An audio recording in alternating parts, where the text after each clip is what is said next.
A quiet cul-de-sac in Citrus Heights, California. Neatly mowed lawns, basketball hoops in the driveways, the sound of a lawnmower somewhere down the block on a Saturday morning. On one of these ordinary streets lived an older man named Joseph D'Angelo. To the people nearby, he was a known quantity, a retired guy, a former police officer of all things, a grandfather who tinkered in his garage, who could be a little gruff, who you might wave to as you carried in the groceries. Just another aging neighbor on just another suburban street. The last person on earth you'd look at twice. But here's what none of those neighbors knew. For more than a decade, between the mid-1970s and the mid-1980s, the state of California had been gripped by fear of a man no one could find.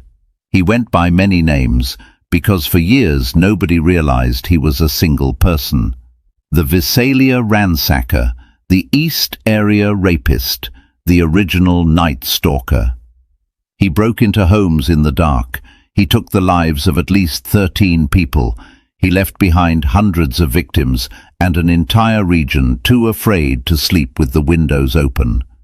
And then he simply vanished. The attacks stopped. The trail went cold. Years passed. Then decades. Investigators retired.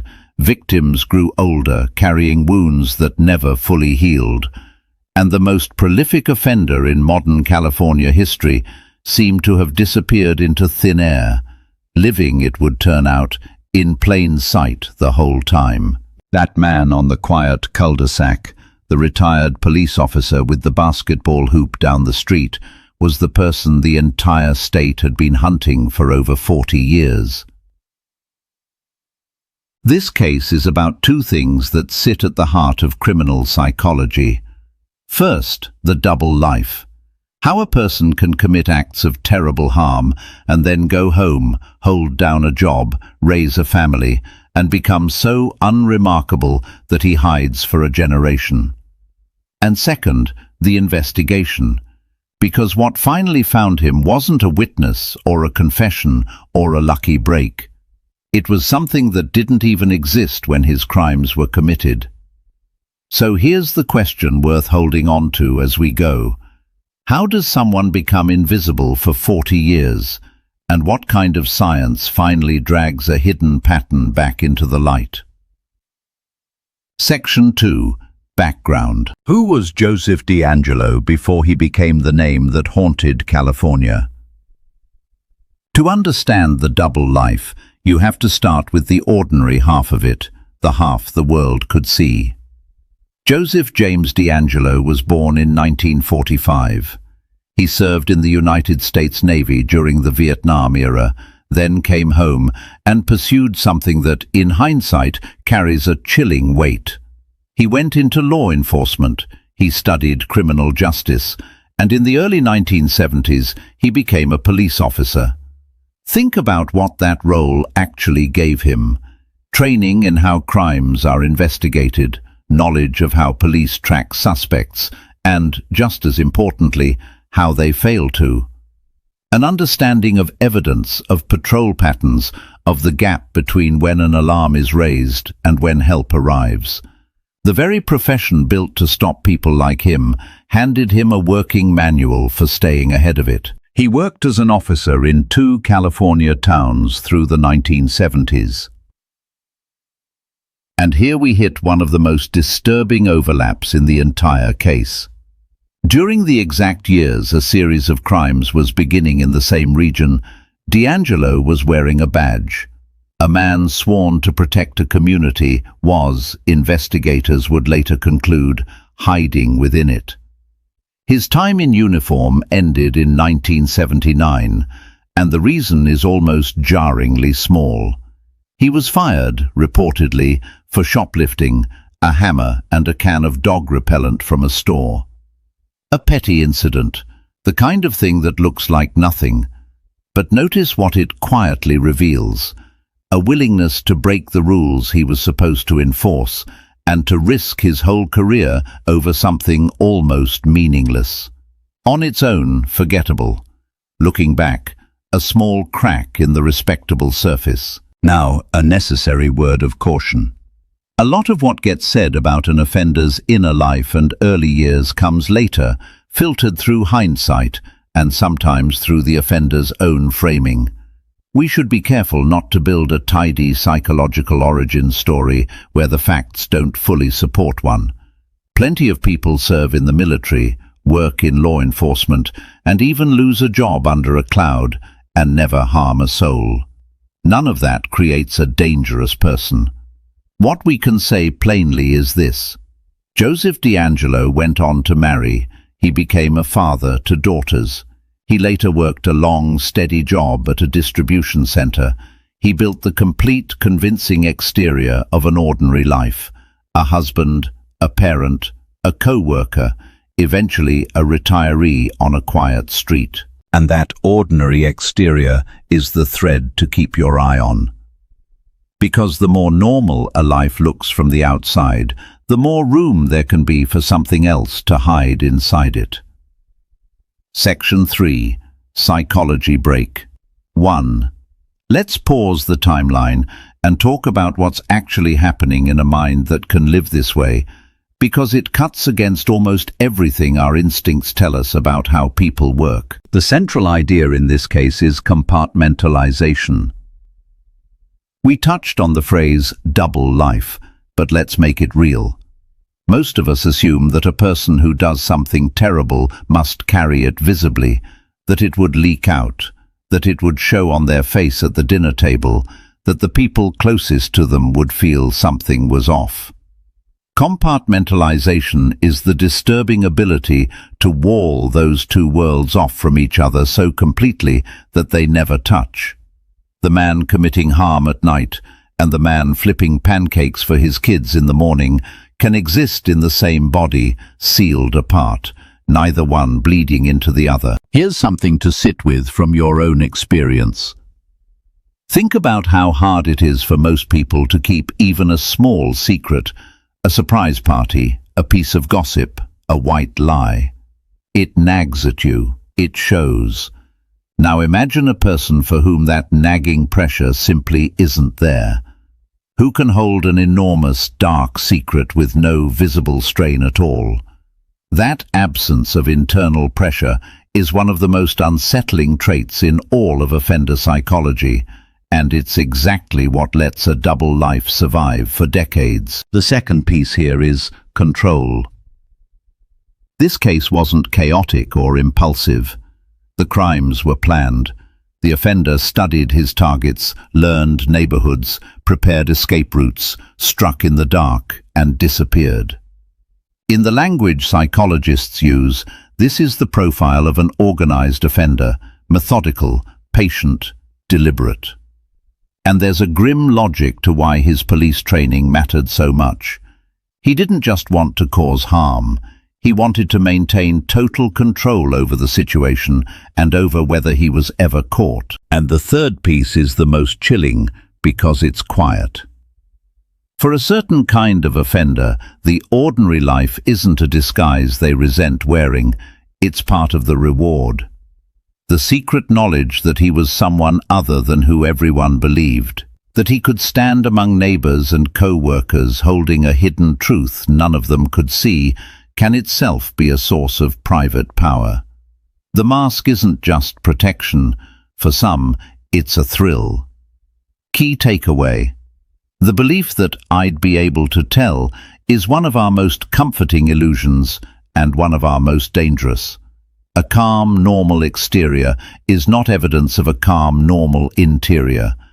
Most people who seem ordinary genuinely are. But character isn't proven by how untroubled someone looks. It's revealed slowly, through actions, over time. The danger in this story spent 40 years looking exactly like everybody else. And that's precisely why no one saw it. Section 4. The first signs. The hardest truth about this case is that the warning signs existed for years, but they were scattered across a map, across different towns, across different police departments that didn't yet know they were chasing the same man. It began, investigators now believe, with property crimes. In the town of Visalia in the mid-1970s, a prowler became known for an unusual pattern of break-ins, entering homes, moving through people's private spaces, taking small and often strange items, almost as if the intrusion itself mattered more than the theft. The local press gave him a name, the Visalia Ransacker. At the time, he looked like a bizarre but contained local nuisance. In reality, it appears to have been the early stage of something escalating. And this is one of the most important behavioral lessons in the whole case. Serious offenders rarely begin at the extreme. They often start smaller, testing, escalating, building confidence and method over time. What looks at first like a minor pattern of intrusions can be the opening chapter of something far worse. The early signs are real. They're just easy to underestimate when no one yet knows where they lead. From there, the pattern moved and intensified. In the Sacramento area in the late 1970s, a series of nighttime home attacks began, and the region was seized by fear. This offender became known as the East Area Rapist. He was methodical. He seemed to know his target's routines. He appeared to plan his entry and exit with unsettling care. People started locking up differently, buying dogs, sleeping with weapons nearby. An entire community changed how it lived. But here's the obstacle that let him keep going. These crimes were happening across a wide stretch of California, handled by different jurisdictions. One department had its prowler, another had its nighttime attacker. Down south, still others were dealing with their own series of cases. In an era before the databases and DNA tools we now take for granted, connecting those separate nightmares into a single offender was extraordinarily difficult. Each police department was holding one piece of a much larger picture, and no one could yet lay all the pieces on the same table. This is where the case speaks to something far beyond itself. Hidden patterns don't survive only because an offender is clever. They survive in the gaps, between towns, between agencies, between the pieces of information that never quite get connected in time. The danger wasn't invisible. It was fragmented across a map, waiting for someone, somehow, to finally link it together. Section 5. The Case Pattern. To understand the full scope of what this man did, and why he became one of the most feared offenders in American history, we have to look at the shape of the pattern as a whole. Not the graphic details, which we won't dwell on out of respect for the victims, but the structure of it, the how, and the why it was so hard to stop. Across roughly a decade, from the mid-1970s into the mid-1980s, the crimes evolved and spread. What began as break-ins in one area escalated into a long series of nighttime home invasion attacks across Northern California. Then the pattern shifted south, and the offender, by then operating in Southern California, escalated further, taking the lives of at least 13 people before the attacks finally stopped. By the end, he was linked to dozens upon dozens of assaults and well over 100 burglaries. The scale is staggering, but the scale isn't even the most chilling part. The method is. This offender was relentlessly organized. Investigators came to believe he surveilled neighborhoods in advance, learning who lived where, studying routines, sometimes apparently entering homes beforehand to prepare.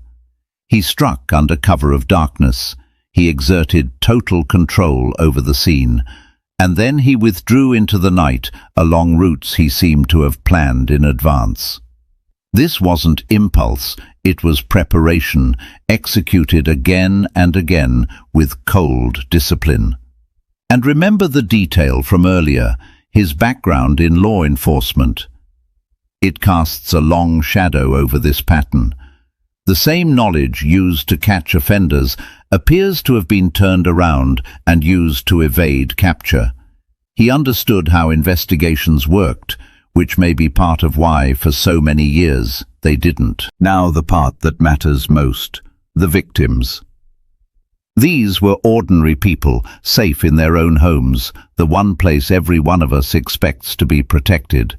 Couples, individuals, people asleep in their beds. Their sense of safety was shattered in the most intimate space they had, and for the survivors, that fear didn't end when the night did. It followed them for decades. Many reshaped their entire lives around it. Some moved. Some never felt secure in a home again. The harm here wasn't measured only in the immediate incidents. It rippled outward across years and across an entire region's sense of safety. The community response, at the height of it, was something close to collective dread. Whole neighborhoods changed their habits. Hardware stores reportedly sold out of locks. People formed informal watches. An entire region was living under the weight of a threat with no name and no face. A person who could be anyone, anywhere, and who always seemed one step ahead. And then, after the mid-1980s, the attacks simply ceased. No capture, no explanation. The most wanted man in California went quiet, and stayed quiet. For investigators, that silence was its own kind of torment. Had he died, moved away, been locked up for something unrelated? No one knew. The case went cold, and a generation of detectives carried the unanswered question with them, some of them all the way into retirement. Here's the larger lesson buried in this stretch of the story. A pattern going dormant is not the same as a pattern being solved. The danger didn't disappear, it just stopped being visible, folding itself back into an ordinary life on an ordinary street, waiting out the years while the people hunting it slowly ran out of leads. Section 6. Psychology Break 2. So we arrive at the question that hangs over every case like this one. Why? What could drive a person to do these things and then to fold quietly back into normal life as if none of it had happened? We have to be honest about the limits of what anyone can know here. D'Angelo has never offered a real explanation of himself, so we're not diagnosing him from a distance or claiming to read his mind. But behavioral experts who study offenders like this point to a few threads worth understanding. The first, and the one that runs through everything, is power and control. For this kind of offender, the driving force often isn't a single goal that can be satisfied and finished. It's the experience of control itself, the act of holding total power over another person and over a situation in a moment of his choosing. That hunger for control showed up everywhere in his method, the planning, the preparation, the careful management of risk. The crimes and the cover-up were two expressions of the same need. The second thread is the role of the secret life, and this is where his psychology gets genuinely strange. For many people who live a double life, the hidden side and the public side feel like a burden to keep apart. But for some offenders, the gap itself is part of the reward. Picture standing in a room full of neighbors at a backyard barbecue, knowing something about yourself that not one of them could imagine, and feeling not fear of exposure, but a private sense of superiority. That secret knowledge can become a quiet, ongoing source of power, lived out in plain view every single day. The third thread is emotional detachment. To do what this man did and then function normally for decades requires an extraordinary disconnection between actions and feelings, the ability to cause profound harm and carry no visible weight from it. The capacity to perform warmth, normalcy, even family life, while remaining fundamentally detached underneath, is one of the most unsettling realities in all of criminal psychology. Key takeaway: The most dangerous people don't always look tormented or strange. Sometimes they look completely, reassuringly ordinary, and that ordinariness can be doing real work, hiding what's underneath. This isn't a reason to suspect everyone around you. It's a reminder that a comfortable surface is just a surface, and that what a person truly is reveals itself over time, not in a single glance. Section 7.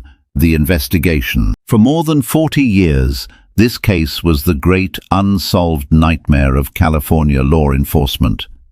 And the story of how it was finally cracked is, honestly, one of the most important investigative breakthroughs of our lifetime, because the tool that solved it didn't exist when the crimes were committed.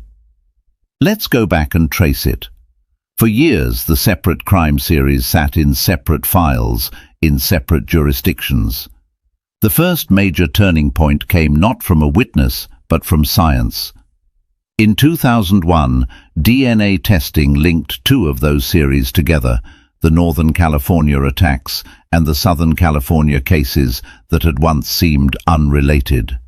Suddenly, investigators understood they weren't hunting several offenders, they were hunting one.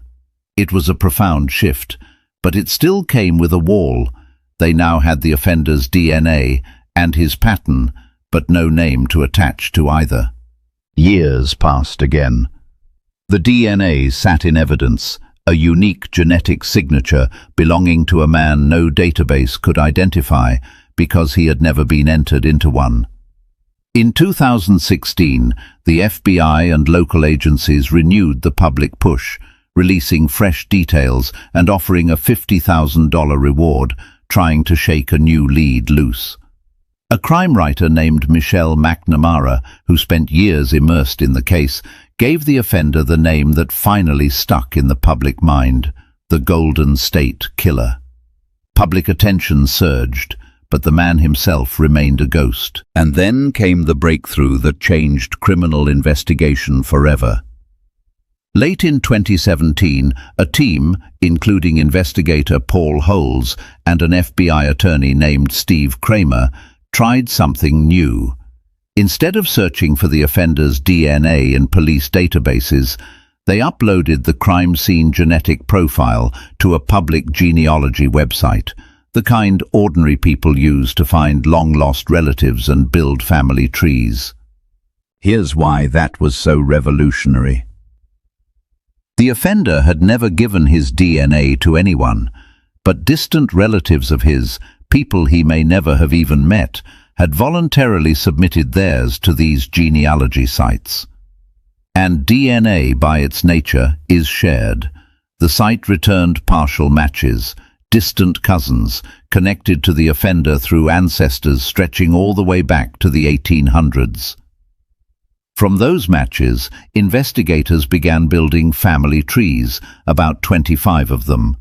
One tree alone contained roughly 1,000 people, and then came the painstaking part, narrowing that enormous web down using ordinary details. Age, sex, where a person lived, the places the crimes had occurred. One by one they eliminated names, until the branches narrowed toward a single living man who fit every parameter. Joseph D'Angelo. But they didn't stop there, and this part matters. A genealogy lead is a pointer, not proof, so investigators did the careful, confirming work. They quietly surveilled D'Angelo and collected a DNA sample he discarded in public, from a car door handle and later from a tissue in his garbage. They compared that discarded DNA directly to the crime scene profile they'd held for decades. It matched. Think about the lesson in that. This case wasn't solved by a confession or a witness or even a single dramatic clue. It was solved by preserved evidence meeting a new kind of science, and by investigators methodical enough to follow a 1,000-person family tree down to one name, and disciplined enough to confirm it before they moved. DNA didn't bend to the passage of time. It waited, fixed, for the day the tools caught up to it. And when they did, 40 years of darkness gave way in a matter of months. Section 8. The capture or breakthrough. By April of 2018, investigators were certain. The discarded DNA matched the crime scene evidence they had guarded for decades. The ghost finally had a name, an address, and a quiet house on a suburban street. On April 24, 2018, officers moved in and took 72-year-old Joseph D'Angelo into custody. And the manner of it is worth pausing on because of how ordinary it was. There was no dramatic standoff, no chase. An elderly man taken from the home where he'd lived a normal-looking life among neighbors who had no idea who he was. The most wanted man in California history was, in the end, just sitting there in plain sight, exactly where he'd been the whole time. For the survivors and the families, the news landed like a shockwave. Many had spent their entire adult lives not knowing. Some had nearly given up hope of ever having an answer. Retired detectives who had carried this case for decades, some who had quietly believed they'd die without ever learning the truth, suddenly had their answer. After 40 years, the question that had haunted a generation finally had a face. And that face was the thing almost no one could process. A former police officer, a grandfather, a retiree. Neighbors interviewed afterward described an unremarkable older man, a little irritable maybe, but utterly unremarkable. The gap between what he had done and what he appeared to be was almost impossible to hold in the mind at once. And that gap is the entire point of this case. The monster everyone had imagined for 40 years looked, in real life, like someone you'd pass in a grocery store without a second glance. What finally exposed him wasn't that he slipped or confessed or made some dramatic mistake at the end. He didn't. What exposed him was the quiet persistence of evidence, joined to a science that finally caught up with him after a lifetime of hiding. The double life that had protected him for 4 decades came apart, not in a single shattering moment, but under the steady weight of facts that simply would not fade away. Section 9. The trial and outcome. After his arrest, the case moved toward a courtroom and toward a reckoning that had been 40 years in the making. The charges were sweeping. D'Angelo was ultimately charged in connection with 13 counts of murder, alongside a series of related kidnapping and abduction charges. But there was a painful legal complication, and it's worth understanding because it teaches something real about how the justice system works. Many of his most numerous crimes, the assaults from the 1970s, could no longer be charged at all. Under the statute of limitations in effect at the time, too many years had passed. So the law, in a sense, could only reach part of what he had done. The full scope of the harm was larger than the charges could ever formally capture. Then, in June of 2020, came the resolution. Rather than going to a lengthy trial, D'Angelo agreed to a plea deal. He pleaded guilty to 13 counts of first-degree murder.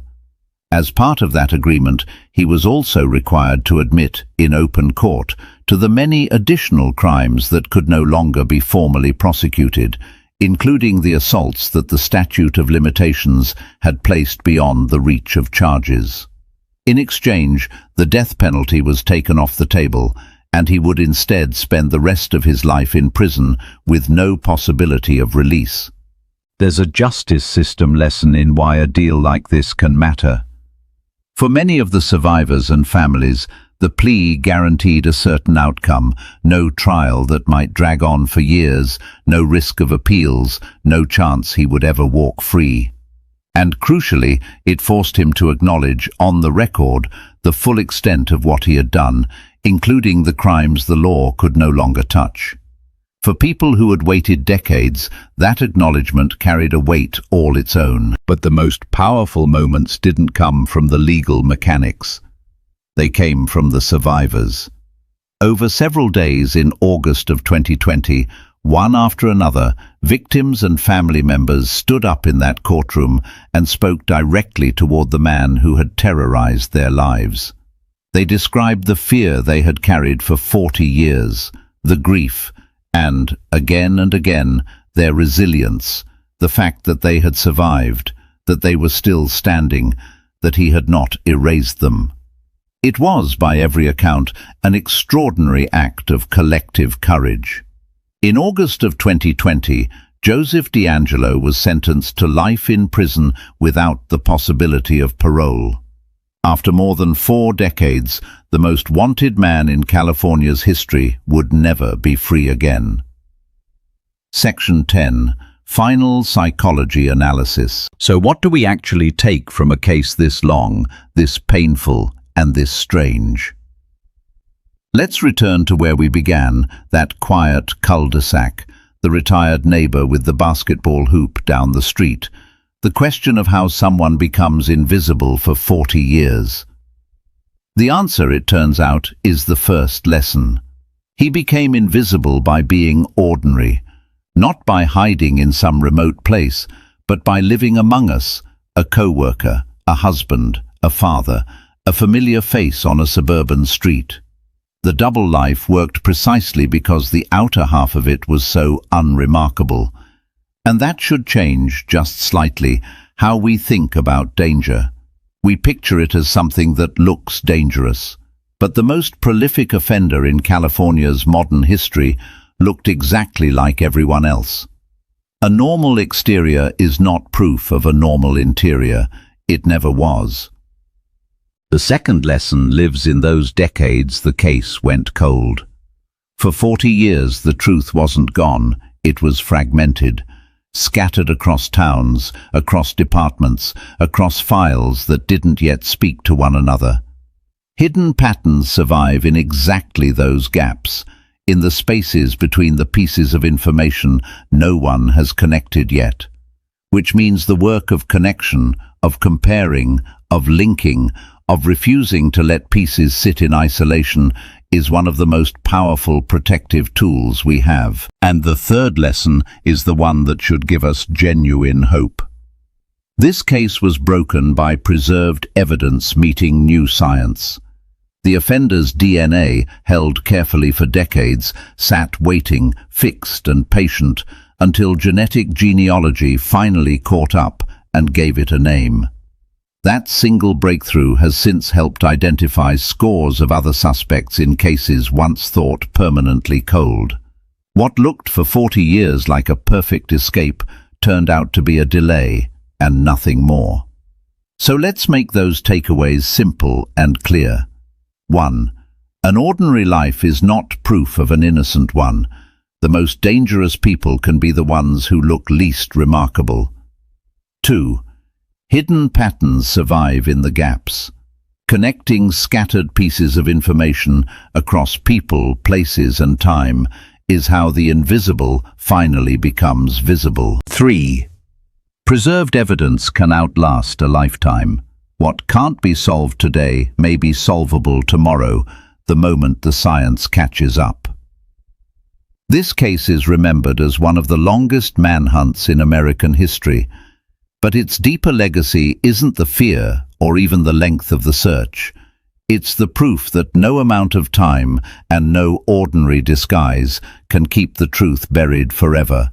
Not when careful people refuse to give up and the evidence is still waiting to be read. Understanding that doesn't just make us more aware, it gives us reason to believe that answers, even very late ones, are still worth pursuing. If this case helped you understand criminal psychology, warning signs, offender behavior, or how investigations work, consider subscribing to Criminal Psychology Files for more educational case studies. Because the more we understand about how these patterns hide and how they're finally brought to light, the better prepared all of us are to make sure they don't stay hidden.